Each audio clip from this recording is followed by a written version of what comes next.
So that's where we left off in the story, was the Pilgrims facing a cold, bleak, brutal first winter. And that's what they went through. It was a very, very difficult time. Nearly half, approximately half of all the Pilgrims died that first winter. Among those who died was Dorothy Bradford, the wife of Governor William Bradford. It was a very, very tough time. The Pilgrims did meet the Native Americans. Squanto and others were in that group. They helped them learn how to plant crops when the springtime came, to hunt, to fish, to skin beavers, all that sort of stuff. And so this was a critically important part of the process. I'm not saying that that's not the case, but remember, this would now have been 1621. 1621. They landed in the November of 1620. We're now in the spring of 1621. They're managing to survive. They weathered that first winter, but they took tremendous casualties, losing roughly half of the people in that group.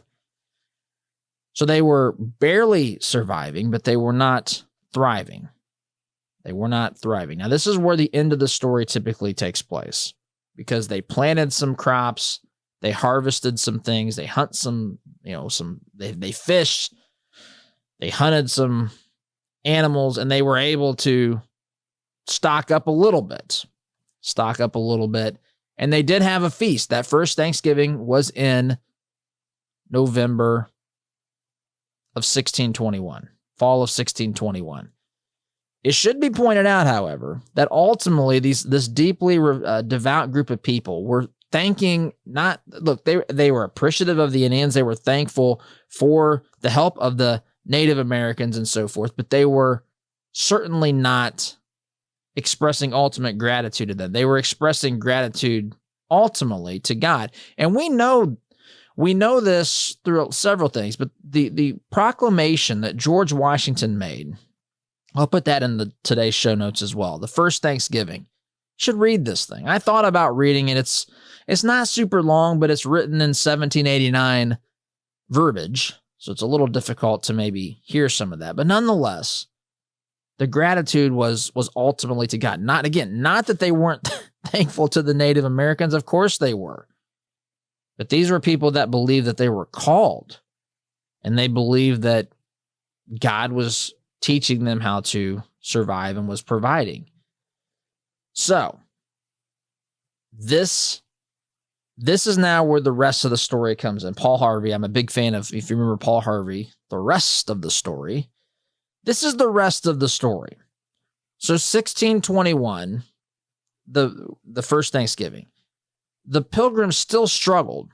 They still struggled for a bit. In fact, if you read Bradford's diary, if you read some of the historical account, they struggled for a bit longer.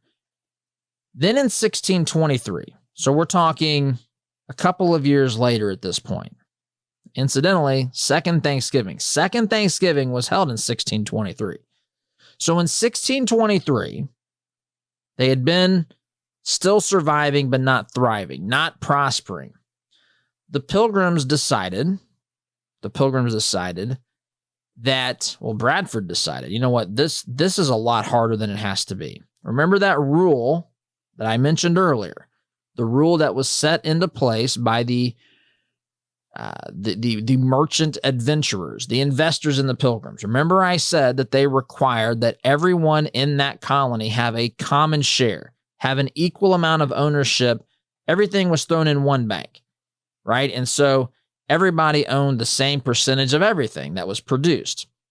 Bradford said, this is not helping us. In fact, this is hurting us. Why should one man, I don't have the diary in front of me. I'll post this stuff on the website and the stack of stuff if you want to read this. I'm just telling the story right now. But Bradford basically said, men started thinking, why should I be working for another man's family when I'm having trouble providing for my own? What's the incentive? There's nothing here. I get the same amount for working my tail end off as this other dude next to me gets for lounging around all day. There's something inherently not just about that. So Bradford said this whole thing about having an equal share, and this is the lesson that Rush wanted us to learn, that we need to learn, and we need to pass on to that next generation. The lesson is that socialism sucks, is basically what it comes down to. And so Bradford said, to heck with all this. The requirements that were placed upon us by the investors aren't working. We're going to do something totally different. If not, may end up killing us all.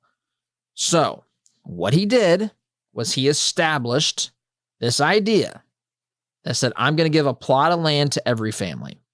And every family can do with that land whatever they deem to be appropriate. If they want to grow extra corn and sell it at market, then they can do that. They want to try to start some business, whatever they wanted to do. They wanted to try to, I don't know, just whatever they could do to that made sense for them.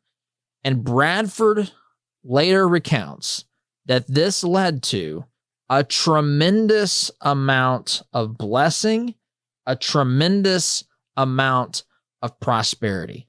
So much so, my friends, that this is the point in time where they really began in full to trade and to sell with the Native Americans.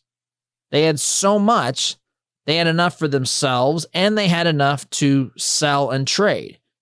And this is where commerce and free markets really begin to get traction, because now people can prosper and begin to focus on the things that they're really good at. If you're really good at, I don't know, making horseshoes, and you can trade that activity, that work, that labor, that product for someone who produces, maybe they're really good at knowing when to plant, how to harvest, how to get the maximum yield from their ground and so forth. You know, why be average at everything? Why not work together in a free way where we exchange and trade and sell things so that the people that are very good at one thing can benefit from the people who are very good at another thing. Efficiencies take hold, prosperity increases for everybody. This is what the colony saw, and it blew the roof off the colony. In a good way. Their cups runneth over in that physical sense, and in a materialistic, but it also fed their bellies. I don't mean that they were driving around in Mercedes and Lamborghinis. I mean they actually had so much blessing it started to overflow. That, of course, was the year they had the second Thanksgiving. So really, if you want to really get down to brass tacks here, the real story of Thanksgiving isn't complete until we have the second Thanksgiving, because that is when prosperity, not just the first Thanksgiving was about raw survival. The first Thanksgiving was about gee whiz. That was a kick in the face, right? This Thanksgiving, which would have been celebrated 2 years after, the first Thanksgiving was in 1621, the second was in 1623. The time span between those two Thanksgivings is when Bradford put into motion this idea of free market capitalism, of the issuance, the possession of private property, and to be able to do what is in your best interest, your family's best interest, with what you have and what you own. And the prosperity and the yield and everything that was created as a response to that was incredible. And the Pilgrims, my friends, on that second Thanksgiving, expressed their thanks to God for teaching them, for revealing to them this better way. And things happened as a result of this as well.